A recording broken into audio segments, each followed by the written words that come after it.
دیمیتری پسکوف سخنگوی پرزیدنت روسیه روز دوم ایول سال 2023 خبر ملاقات پوتین با رهبر شرکت خصوصی حربی چویکا واگنر ایوگنی پریگوژن را که پس از شورش نوبفرجام این گروه به بلاروس به درغه باید میشد تصدیق نمود. صبح دوم ایول اول دو روزنامه فرانسوی لیبرتیون چوپ پاریس با تکیه به منابع خود در نهادهای جاسوسی کشورهای اروپای غربی خبر داده بود که پریگوژن از بلاروس به مسکو برگشته در کاخ کرمل با پرزیدنت روسیه ولادیمیر پوتین واخورده است.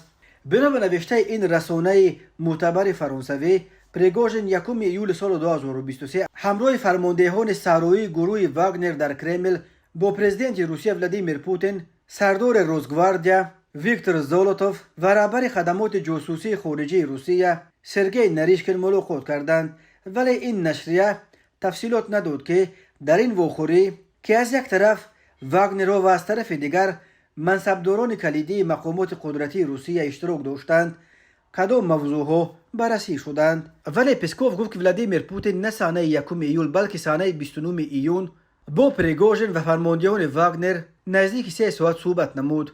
در عموم از دو طرف 35 نفر در این جلسه اشتراک داشتند، اما پسکوف از باقی اشتراکچیان این ملاقات نام نبرده است. این در حالی است که همان روز 29 ایون پسکوف به روزنامه‌نگاران گفته بود که از مکان بود و بخش پریگوژن خبر ندارد. از طرف دیگر پوتین روز 29 ایون در محفل با نام سیلنی ایدیه دیلیا نوو و ورمینی یا عقیده های قوی برای زمان نو اشتراک نموده صورت یک آدم سرخ را کشیده بود. برخی حدس میزنند که شاید کرمل برای پس زدن ارزش معلومات های نهادهای جاسوسی غرب روز برگزاری ملاقات واگنرها با پوتین را قصداً تغییر داده باشد، زیرا محض پس از نشر خبر ملاقات پوتین با واگنرها از طرف روزنامه فرانسوی کرمل مجبور شد که آن را تایید و رسانه‌ای کند. تا این زمان این واخوری مخفی بود و کسی از آن خبر نداشت.